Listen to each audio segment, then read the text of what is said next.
Lian woke early that morning, just as the first golden rays touched the tops of the trees. The air was cool, carrying the fresh smell of damp leaves and flowers. Birds sang soft songs, hopping from branch to branch, shaking tiny drops of dew onto the earth. Lian loved this hour most of all. Before the village was busy with voices and chores, he could walk alone through the fields and feel like the world was his secret. He tied his small basket to his belt, hoping to gather morning fruits that bloomed for only a few hours after dawn. The path to the orchard was quiet, filled only with the gentle sound of his steps and the rustle of tall grass. His mind drifted. He thought of the harvest festival that would come soon and wondered if May would smile at him again the way she did last year by the lantern pond. A warm hope rose in his chest, and he smiled, feeling light. But then a sudden chill breeze brushed his skin, sharp and wrong, not like the usual gentle morning air. He looked up puzzled, and saw that the sun seemed dimmer, as if a thin shadow crossed it. He frowned. There were no clouds. The sky was clear, painted a bright blue. He turned in a slow circle, searching for anything strange. A gust of wind made the leaves hiss. Birds burst from the trees, flying high and fast as if running from something. That was odd. Birds never flew like that unless they were frightened. His heart began to beat faster. Then he heard a deep, distant rumble. It was not thunder. It was lower, heavier, like a giant beast far away. The ground answered, trembling under his feet. He stared at the horizon, eyes wide. A dark line grew there, stretching across the sky like spilled ink. It moved, it rose, his breath caught, his ears filled with the rush of blood. The dark line thickened and broke into many shapes. Long, sharp shapes that glided through the sky. Catching flashes of metal, he dropped his basket. Fruit spilled out, rolling into the grass. Forgotten. His legs felt weak, almost too weak to hold him. He stumbled back to a tree and clutched its rough trunk. In moments, the shapes grew larger. They were not birds or clouds. They were machines, giant dark warships floating above the world like silent monsters. Strange lights blinked on their undersides in colors he had never seen. Some glowed red like fresh blood. Others pulsed in eerie blue. A low, vibrating hum rolled through the air, heavy on his chest. More ships appeared, pushing through the peaceful sky. They flew in neat lines, like soldiers marching across heaven. Each was bigger than the village square, casting wide shadows that swallowed fields. Lian heard screams, far at first, then closer. Villagers ran from their homes, pointing, faces pale. Mothers grabbed their children. Farmers dropped tools. Old men fell to their knees, whispering prayers. Lian couldn't move, his mind fogged, trying to understand. The elders always told stories of long ago, when humans ruled the world. They spoke of fire falling from the sky, of tall towers that breathed smoke, of battles that tore the land. But those were old tales. Warnings meant to teach them to live simply. Humans were long gone, lost to their greed. That was what everyone believed, until now.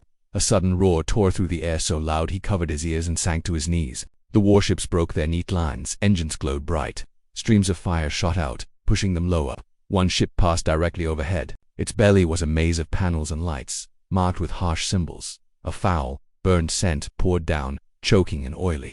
The shadow it cast was so large the world seemed to fall into night. Lian shivered, sweat cold on his skin, heart slamming, again and again. Then the ship moved on, joining the others toward the mountains. Light returned, but felt weak, as if even the sun had been frightened. Lian stood, legs shaking. The village was chaos. People ran, shouting for family. Dogs barked. Chickens flapped wildly. Near the well, the elders gathered. Elder Ran lifted his hand for silence. His voice was rough with age but strong. Listen, all of you. This is the day we feared. The day the old stories warned us of. The humans have returned. A cry rose. Some covered mouths. Others fell to the ground. But Elder, someone called, you told us they were gone forever, that they destroyed themselves. Elder Ran closed his eyes. That is what we believed, what we hoped. But it seems they have found their way back, and they have come with ships of war. Silence fell. Even the animals quieted. What do they want with us? Lian heard himself ask. His voice sounded small. Elder Ran opened tear-bright eyes. I do not know, but we must be strong. We must stay together. Only that way can we survive whatever comes. That night, the village did not sleep. Fires burned at every corner. People huddled in groups, whispering dark fears. Some packed bundles, ready to flee into the forests. Lian sat by his hut with his mother and sisters. His mother rocked him, humming old songs. Lian kept his eyes on the sky. Far off, he could see the faint glow of the warships beyond the mountains, like evil stars waiting. His mind buzzed. What did the humans want? Would there be fire and death again? He closed his eyes, tried to push the thoughts away, but the shadows burned bright behind his lids. He felt a small hand slip into his. It was Lena. Her eyes were wide, wet with tears. Are we going to die, Lian? She whispered. He squeezed her hand, forced a smile. No, Lena, I won't let anything happen to you, I promise. She leaned her head on his shoulder. He wrapped his arm around her and stared at the dark sky. He didn't know how he could keep that promise, but he would try. No matter what monsters came, he would not let them take his family. Elder Ran later called all to the square. Torches burned in a wide circle. Even the youngest was silent, clinging to parents. The council stood together. Ran Yarrow, the grainkeeper, Sila the healer. Elder Ran raised his arms. We stand at the edge of a dark unknown. The humans have returned, with ships of war. We do not know why. We do not know what they want. A low murmur swept through. Sila said, "Panic will only ruin us. We must stay calm. Watch carefully. Be ready to hide. The old caves still stand. We can flee there if needed." Yarrow shook his head. "But for how long? They're flying machines," Rand said. "Perhaps, but we survive by being smaller than their hunger. They may only want the old metal ruins." "What if they want us gone too?" a young farmer asked. Rand's eyes were sad. "Then we will face that when it comes. For now we wait. We keep our children close, our minds clear, our spirits strong." From the crowd a frail voice cracked. "Waiting may not be enough." Heads turned. An ancient woman stepped forward, bent like a question mark, hair thin as spider silk. It was Mirren, the village seer. Many thought her mind cloudy with age, but none ignored her. "I dreamed of blackbirds," Mirren rasped. Her cloudy eyes stared at nothing. "They covered the sun until it died. They pecked at the world until all that was green bled dry. Then they turned on each other, fighting for scraps, until only dust remained." The villagers shifted. Someone whispered, "Just old fears," but Leanne shivered. Mirren turned her gaze on him. For a moment her eyes cleared, sharp as broken glass. He felt pinned by something deep and knowing. "You will stand at the center of their storm, boy," she said, pointing with a shaking finger. "And what you carry inside will decide if we burn or bloom." Gasps rose. Leanne stumbled back. His mother grabbed his arm, face pale. "Mirren, what do you mean?" Elder Ran asked. But the old seer only sighed. Her shoulders dropped. I'm tired." The dream fades. She let herself be led away. Later that night, back at his hut, Leanne lay awake. His mother and sisters finally drifted into uneasy sleep. Outside, torches still glowed. Leanne stared at the ceiling, mind full of fear. What did the seer mean? It was just a gatherer. He knew nothing of leading or fighting. A dark voice inside whispered he would be the reason his family suffered. He squeezed his eyes shut. No. He pictured Lena's small hand. His promise was stronger than fear. Near dawn, unable to lie still, he crept outside. The air was cool, smelled of ash. He walked beyond the fields into the forest, not far, just enough to be alone. Then he saw it. A tree stood before him, old, massive. At its base, where roots tangled like sleeping snakes, something new glowed. A faint light, pale and silver, pulsed under the roots. Leanne knelt, brushed away dead leaves. The light grew warmer against his palm. It did not feel like fire. It felt alive, almost breathing. A small voice inside urged, "Remember this place. You will need it." He did not know why. He pressed his hand to it, feeling a thrum like a distant drum. Then, just as suddenly, the glow faded into the earth. Leanne stood, breath shallow. Was it fear and moonlight playing tricks, or something left by the old world waiting to be found when needed most? He walked back to the village with a heart heavy and hopeful all at once, the sky above still holding, the quiet thread of ships unseen, and the promise that everything he loved might soon change forever. The sun climbed slowly over the hills, but it brought little comfort. Leanne walked back through the village, feeling the morning light on his shoulders, yet its warmth seemed pale, as if the day itself was afraid. Around him, people moved with lowered voices, eyes darting to the sky as if expecting more dark ships to fall upon them at any moment. Smoke curled from cookfires, but the smell of fresh bread and boiling roots did not bring the usual joy. Mothers kept children close, scolding them sharply if they strayed even a few steps. The old men sat on porches sharpening knives that had not seen use beyond cutting fruit for many years. Leanne's own feet carried him almost without thought to the small square where Elder Ran stood speaking in hushed tones with Yarrow and Scylla. They looked up as he approached. Elder Ran's lined face tried for a kind smile, but it did not reach his tired eyes. "Leanne, walk with me," the old man said, placing a gentle hand on his shoulder. They strolled past shuttered windows and closed doors. "Mirren's words weigh on you," Rand said after a moment. Leanne swallowed, nodding. "I don't understand. How could I stand at the center of anything? I'm no hunter, no speaker. I only gather fruit and roots." Elder Rand's hand squeezed his shoulder. "Sometimes it is not the strongest arm or the loudest voice that matters. Sometimes it is the heart that refuses to give up, that finds a way others cannot see." Leanne did not answer. His thoughts churned like dark water. They passed Maze, how she stood by the door, eyes red from crying, clutching a small bundle of clothes. When she saw Leanne, she tried to smile. He lifted a hand, but words caught in his throat. He wished he could promise her safety. He wished he could promise anything at all. That afternoon brought a strange silence. Even the birds seemed unsure if they should sing.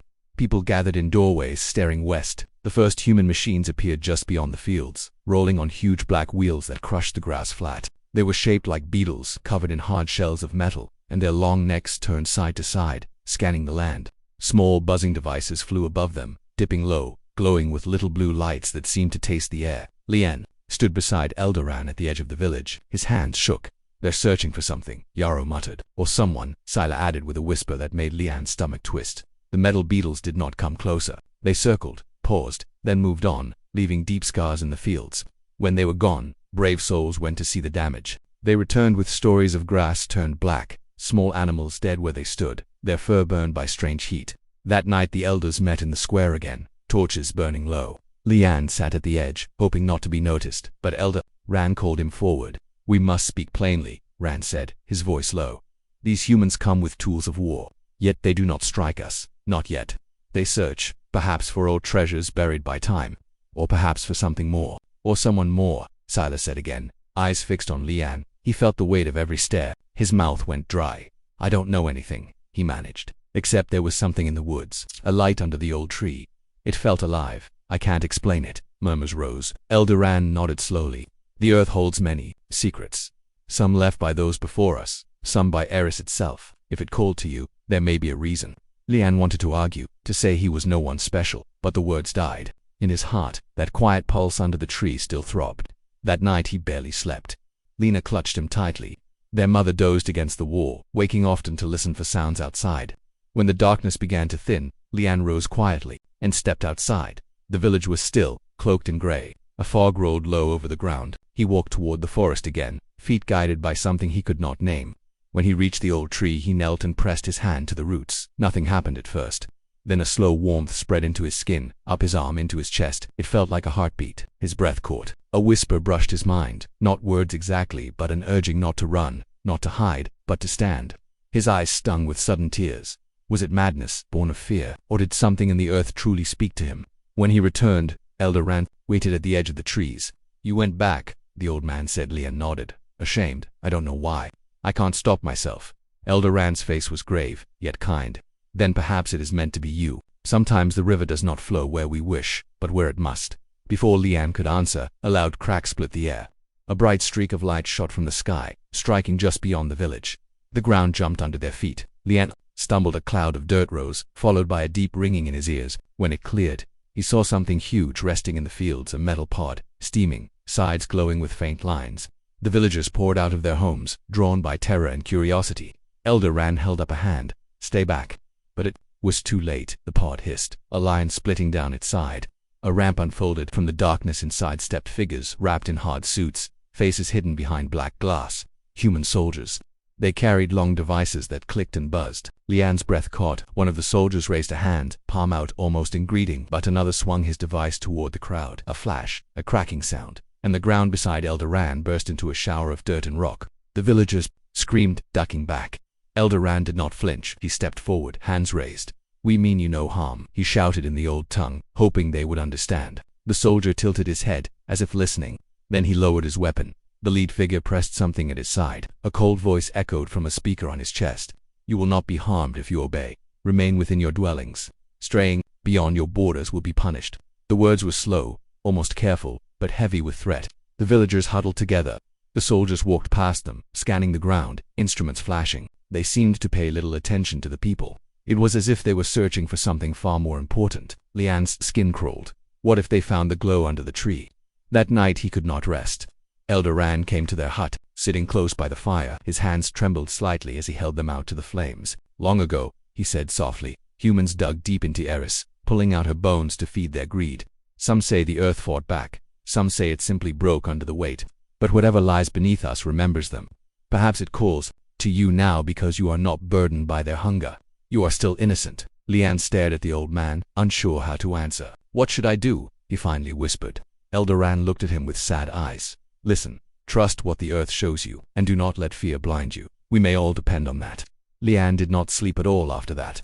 When dawn came, it found him sitting outside, staring toward the forest. In the distance, the human machines rolled again, scanning, digging shallow pits. The soldiers marched around them, weapons always ready. Twice they passed close to the edge of the village. Each time the people shrank back into their homes, hearts pounding. waiting for death that did not come yet. As evening fell, a strange wind blew through.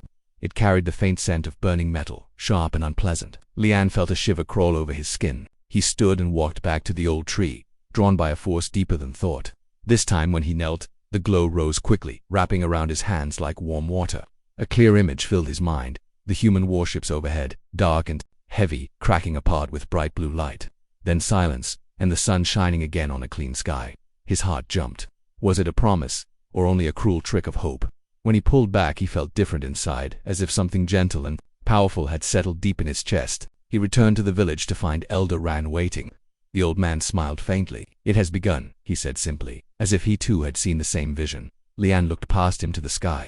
The warships still hung there, dark and patient, but for the first time, he felt something other than fear. A quiet voice inside whispered that the Earth might yet have a plan and he might be part of it. Ready or not, the days that followed seemed to stretch on forever, heavy with the taste of ash and worry.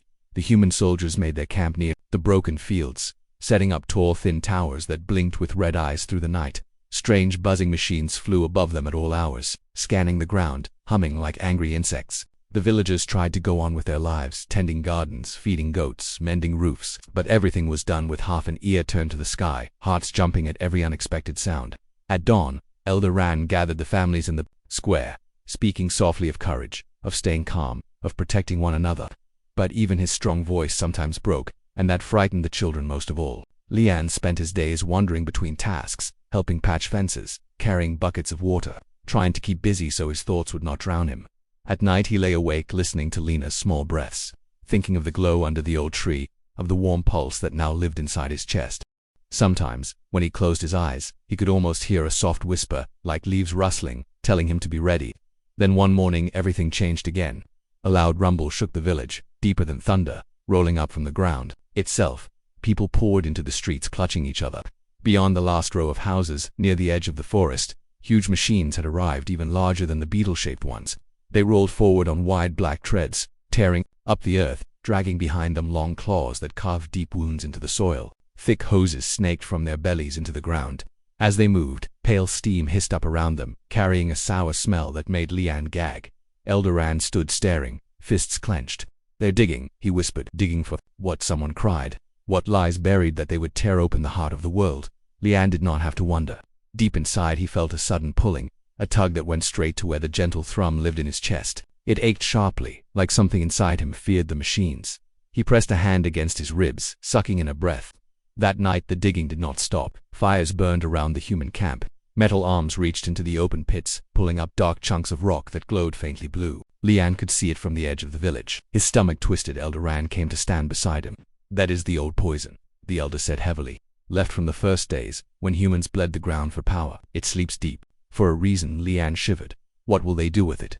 Use it to build more tools of war, feed their endless hunger, and if they wake it too fully. He did not finish. Lian stayed out long after Ran left, watching the machines work. He felt that pulse inside him tremble with each claw of earth lifted, each hiss of rising steam.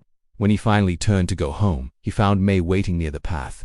Her eyes shone with fear and something else, a desperate hope. "Lian," she whispered, stepping close. Her hands trembled as they gripped his.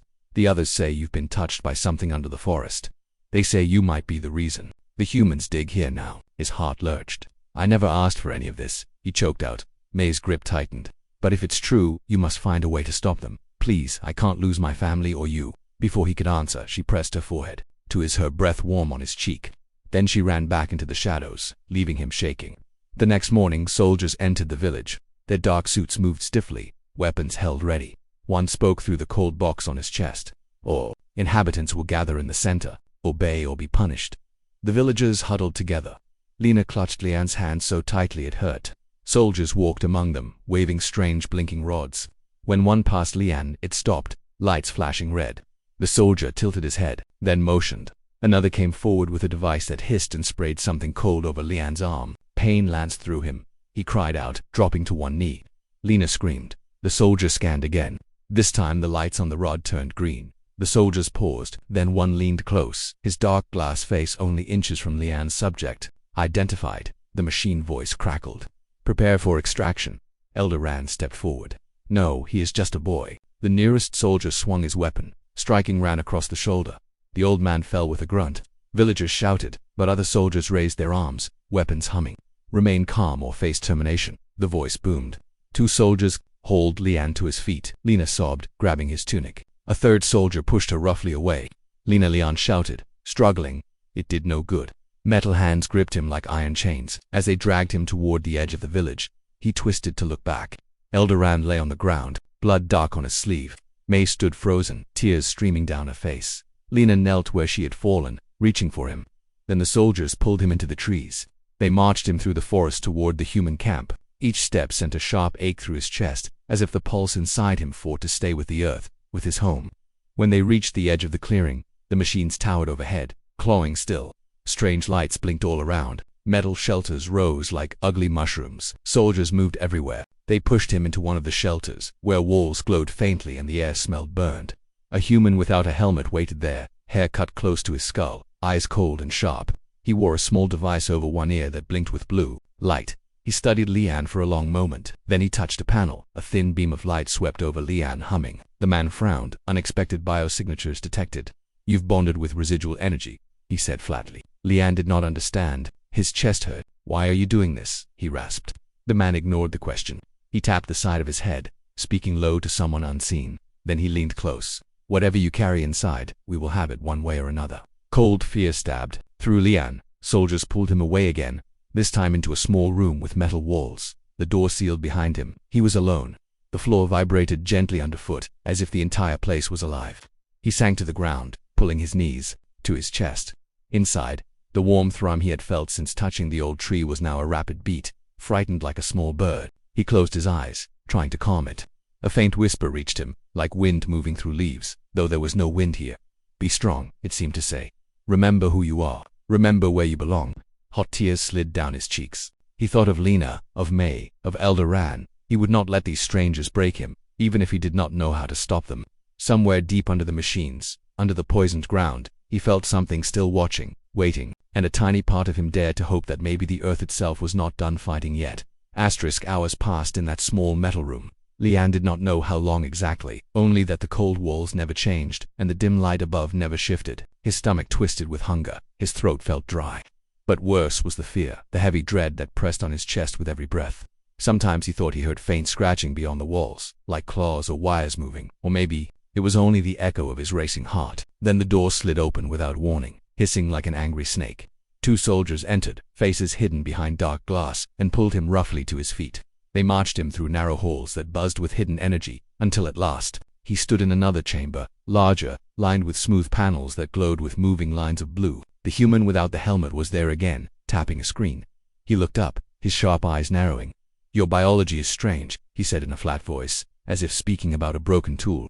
"Your people are supposed to be simple agrarians, no advanced traits, no bonded catalysts. Yet you carry something we have only seen in dormant cores." Lian did not understand. His hands curled into fists. "I don't care what you think I carry. Let me go home." The man ignored him, gesturing. Two soldiers. They forced Lian onto a low platform in the center of the room.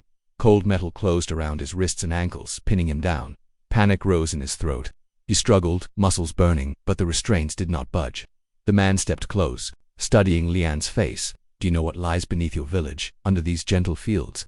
Lian shook his head, chest heaving. "Old power, left by our ancestors when they still ruled this world. Weapons that draw life from the very bones of Eris. When we returned, we expected to find only overgrown ruins.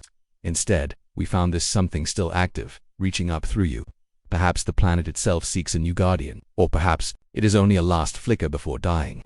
Either way, we will take it." He pressed a device to Lian's chest.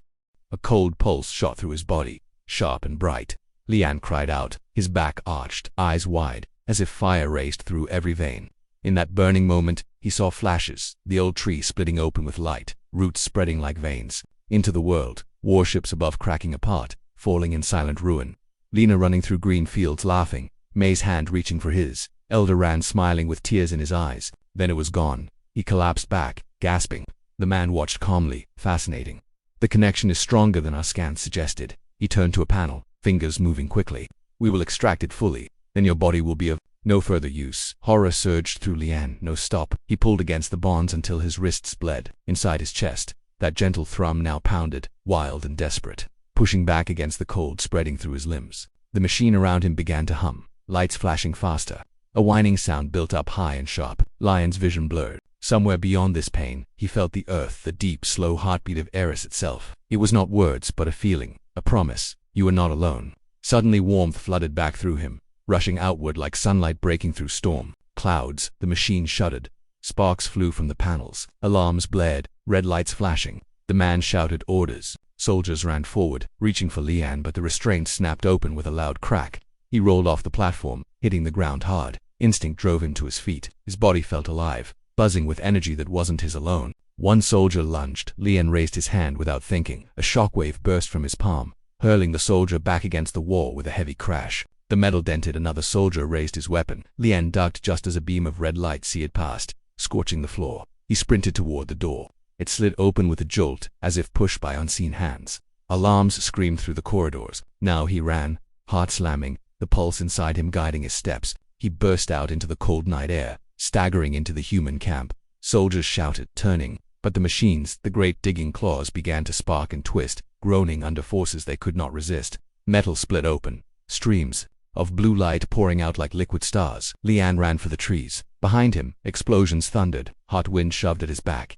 He did not look back. The forest embraced him. Branches whipped past. Roots tangled his feet, but he ran on, driven by fear and something brighter. At last he stumbled into a small hollow and collapsed. His chest heaved. Tears ran down his face, but he was laughing too, a choked, shaky sound. The earth was still with him. The warm thrum inside matched the ground beneath his cheek, as if the world itself held him close. He lay there a long time, until the explosions faded. Then he sat up, wiping his eyes. In the distance, beyond the trees, the sky glowed with strange fires. The human camp burned, the machines twisted and broken. Lian did not know what would come next, if more soldiers would arrive, if greater ships still waited in the dark sky. But for the first time, hope was stronger than fear.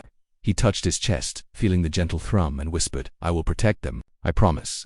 Somewhere deep under the earth, something seemed to answer, and he closed his eyes, ready for whatever the next dawn would bring. Lian woke with the first pale light of dawn spilling through the trees above him, painting, shifting patterns across his skin. For a moment he lay still, breathing slowly, feeling the cool, damp earth beneath him, the quiet heartbeat of the world gently steadying his own. His body ached from running and from the strange forces that had burned through him in the human camp, but inside his chest the warm thrum remained.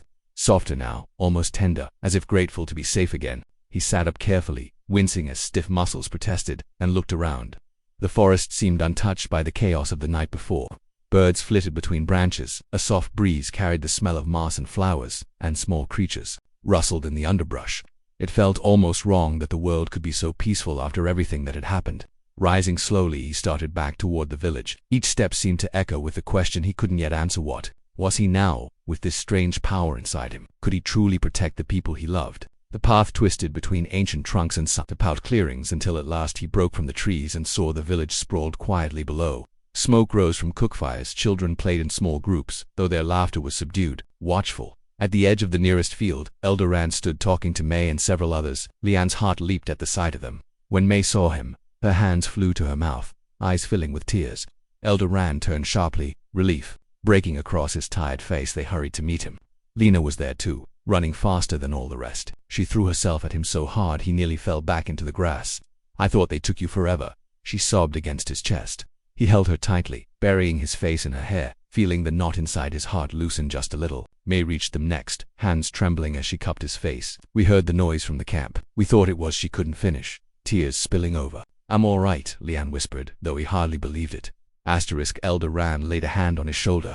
"What did they do to you, boy?" he asked, voice rough. "And how did you come back when none thought it possible?" Lian swallowed, unsure how to begin. "They tried to take something from me, something that lives inside now. When they forced their machines on me, it pushed back. I don't fully understand it, but it's part of the earth somehow. And it helped me escape." Elder Rand's eyes shone with both fear and awe. Then Mirren's words were true. "You stand at the center of this storm. The earth chose you." Lian shook his head. "I'm just me. I don't know how to use any of it. I was scared the whole time."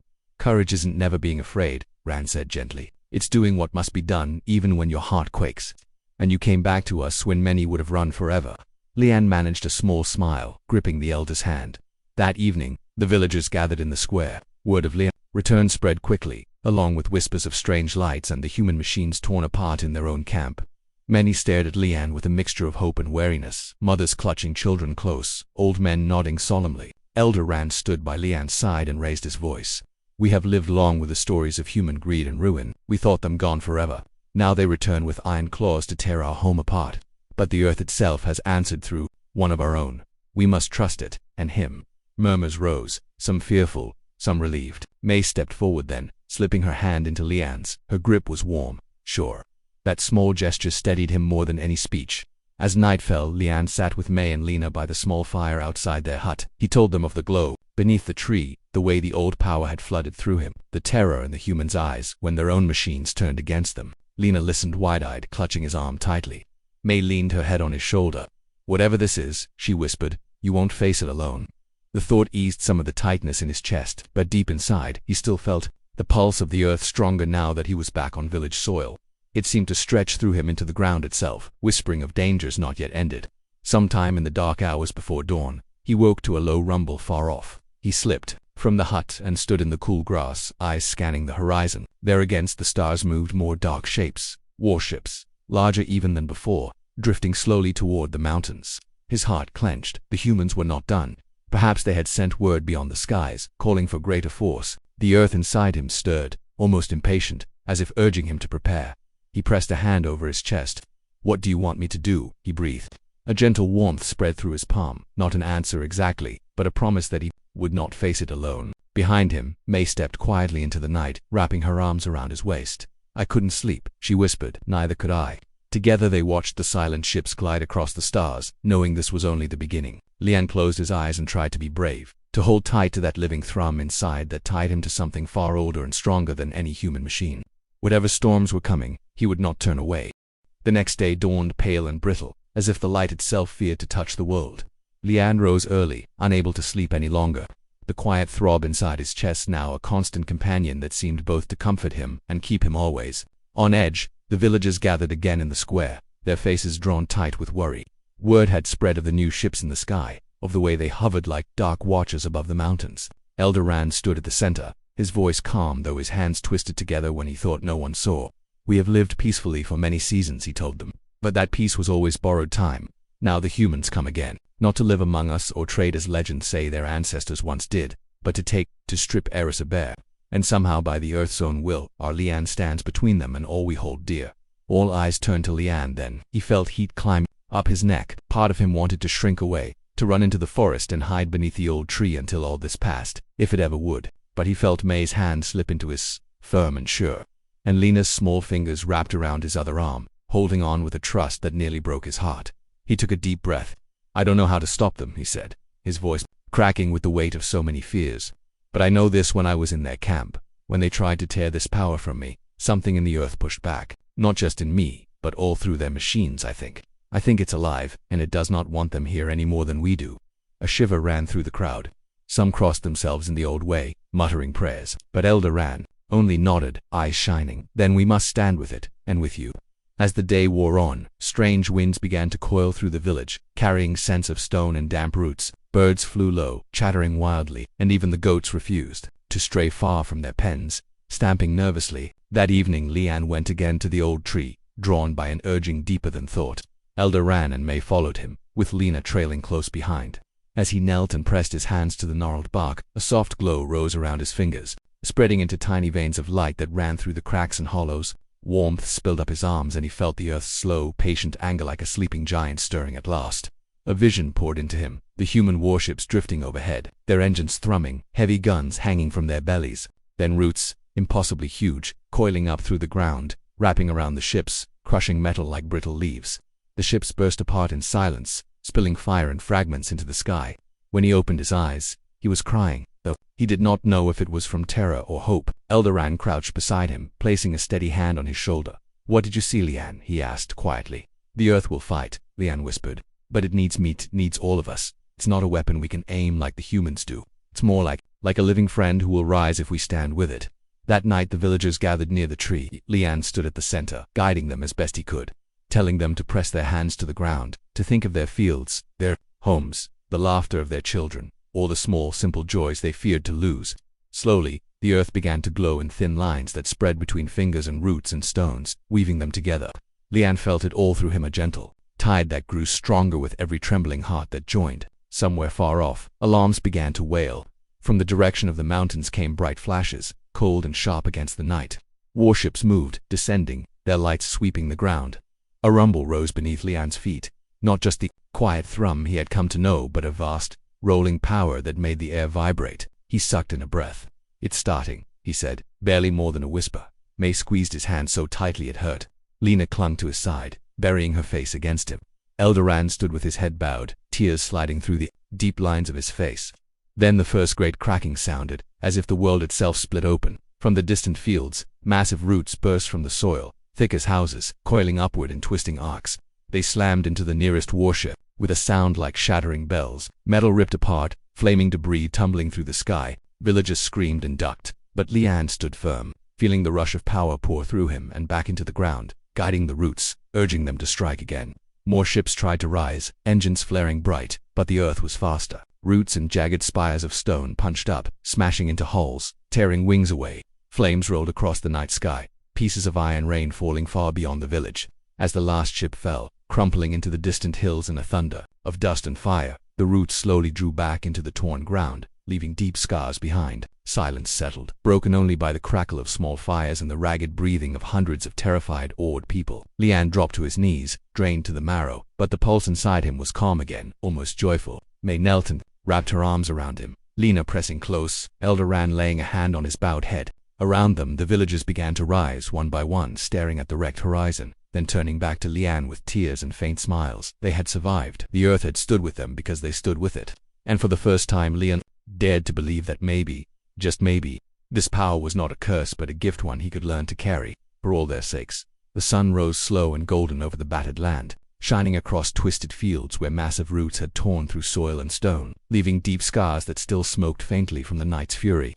Villagers moved carefully through this changed world, voices hushed, eyes wide with both fear and awe. Some touched the great splintered holes with trembling hands, whispering prayers of thanks or caution, as if afraid the earth might yet stir again beneath their feet. Lian walked among them, May at his side and Lena skipping close, sometimes darting ahead to peer into the cracked ground with childish curiosity that made his heart twist painfully. Everywhere he went, people looked to him with a strange mix of hope and worry, as if he might crumble at any moment, or else burst into some new, terrifying power. Eldoran stayed close, offering quiet words that helped settle the frightened, or guide small hands back from the sharp edges of shattered stones. But Lian could feel it, even without seeing the villagers' simple trust weighed heavy on him now, each expectant glance pressing against the uncertainty that still knotted in his chest. The gentle pulse of the earth remained inside him, warm and watchful, yet strangely hushed after the great struggle of the night before, like a friend too tired to speak. As the day stretched on, runners came from the far fields with troubling news. Beyond the hills, fires still burned where pieces of the broken warships had fallen, sending dark plumes twisting into the sky. Stranger yet were the reports of new human machines, sleeker than before, gliding low across the ground, scanning with bright cold lights. They did not come close to the village, as if wary of what had happened to their larger ships, but their movements were careful, deliberate, like hunters testing a trap. Lian felt a tightness grow in his gut. That night he sat by the old tree, again, fingers pressed into its rough bark. He whispered all his confusion to it, how he did not want to be the one the earth chose, how he feared failing not just himself but every smiling face that now depended on him. The tree said nothing, of course, yet through his hands a faint warmth spread. Almost shy after the violent outpouring of power that had shattered the warships, it seemed to tell him that the earth too was learning what it could do, that they were discovering this strange new bond together. When he returned to the village, May waited outside his hut, her dark hair pulled back, her eyes bright even. In the dim torchlight, "You're still you," she said simply, reaching up to touch his cheek. "Not some god or monster. Just Lian. That's why it chose you, I think." Her words sank deep, easing a little of the shaking inside him. The next morning brought a new terror. Loud hums vibrated through the air, sharper than before, almost like angry voices. Lian rushed to the square where villagers pointed upward, gasping. Above them hovered a new kind of craft smaller than the warships, black and angular, drifting on silent currents. Watching from its belly dropped several small spheres that landed softly in the fields beyond the last huts. A moment later, each sphere cracked open with a hiss, spilling out thin, crawling things of polished steel that moved on many legs, fanning out. Across the grass, Eldoran clutched Lian's arm. "They do not dare face the earth's roots again, so they send these crawling spies to learn how to strike without waking it." Lian swallowed, feeling sweat bead on his brow. Inside, the gentle pulse stirred uncertainly. not rising into the hot fury he'd felt before, but curling close as if wary of these tiny, careful machines. May grabbed his hand. What do we do? He squeezed her fingers, thinking desperately. I have to try to reach it again to show it what these new machines mean. Maybe it will know how to stop them. He ran to the old tree, falling to his knees and pressing his whole body against it, heart hammering. Images tumbled through him in a rush, cold metal legs probing the ground, thin drills sinking between roots, small, flashing lights that mapped the quiet veins of power running beneath the village. He felt a shiver ripple through the earth, not anger this time, but something closer to fear. He pushed back with every memory he held of Lena's laughter, of May's soft hand on his cheek, of Eldoran's proud, tearful eyes. These are your children too, he pleaded in his mind. Don't let them take you apart. The warmth surged then, flowing stronger through his chest. A soft glow spread outward from where he knelt, running in thin lines along the tree roots, into the grass, then beyond. In the distance, one of the crawling machines paused, its metal legs twitching. Then with a faint pop it burst, scattering small shards across the field. Another seized up, its lights flickering before it crumpled into a heap. All across the far edges of the village, tiny sparks flared as more of the scouts died, twisted by unseen hands. Lian slumped against the tree, breathless, sweat pouring down his face. He felt the earth's quiet sigh inside him, as if it too was tired of fighting but unwilling to yield. When he stood at last, villagers gathered around, whispering. Lena threw her arms around his waist, burying her face against him. May pressed close, her eyes shining with mingled fear and fierce pride. Eldoran laid a hand on his shoulder, voiced low. They will come again, Lian, with bigger claws, sharper tools. But the earth stands with you, and so do we.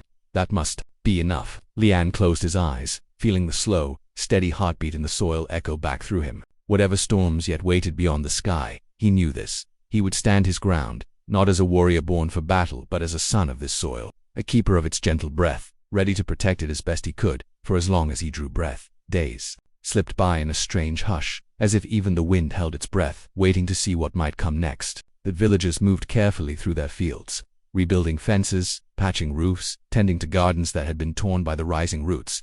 Children's laughter returned little by little, shy at first, then brighter, until Lena was once again chasing her friends through the grass, her giggles carrying on the warm air. But all hearts watched the sky, where now and then dark shapes still drifted far off, hesitant, testing. Each night Lian sat by the old tree, feeling its rough bark against his back, listening to the earth's slow breathing, the gentle pulse. Inside him never faded. It had become as much a part of him as his own heartbeat, a quiet reminder that he was not alone, that every blade of grass, every twisting root, every deep stone knew him now and called him kin. May often joined him there, slipping under his arm, resting her head on his shoulder in silence that needed no words. Eldoran would come too, sometimes standing with his hand on the trunk, eyes closed, murmuring old blessings that felt older than the village itself. Then one morning, the watchers on the hill came running. They're coming, they shouted breathlessly. Not ships this time, a line of machines, rolling across the plain, hundreds of them. Fear rippled through the village. People gathered, their children close, some weeping, others gripping simple tools as if pitchforks and hammers could fend off steel giants. Lian stood in the square, trying to quiet the hammering of his heart. May's hand found his, warm and firm. Eldoran pressed a small charm into his palm, a polished seed tied with a thread of grass. A reminder, the elder said softly, that what grows from the earth is always stronger than what tears at it. Lian clutched it tight, then turned and ran to the tree, dropping to his knees, pressing both palms flat into the roots. Images rushed through him, a tide of dark machines rolling over fields, sharp arms digging, burning, crushing the earth. Inside him shivered, hurt and wary, but also ready. Please, he whispered with all his soul. They will break you, break us all, if we stand alone. But together, the thrum inside him swelled.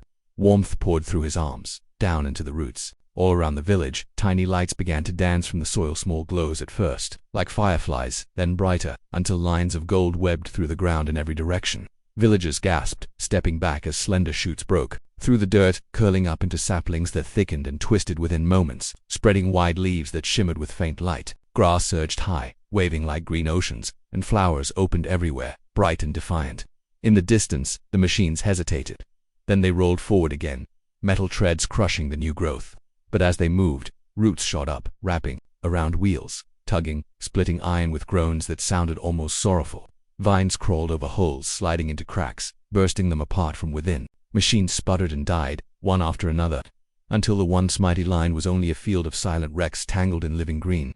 Lian fell forward, gasping, forehead pressed to the warm ground. The earth inside him pulsed gently, as if embracing him back. When he looked up, May was there, eyes bright with tears. Lena peeking from behind her with a grin of pure wonder. Elder Rand stood with hands raised to the sky, tears streaming down his weathered face. Villagers poured from the square, running into the fields, laughing, crying, touching the strange glowing plants that still wrapped around the ruined machines. Some knelt and whispered thanks, others simply lay back in the grass, staring at the clear blue above. Lian rose unsteadily, his legs trembling, and May caught him in her arms. "You did it," she breathed, pressing her forehead to his. "No." He whispered back, voice rough with tears he did not try to hide. "We all did. The earth did." Around them, life thrived where once there had been only scars.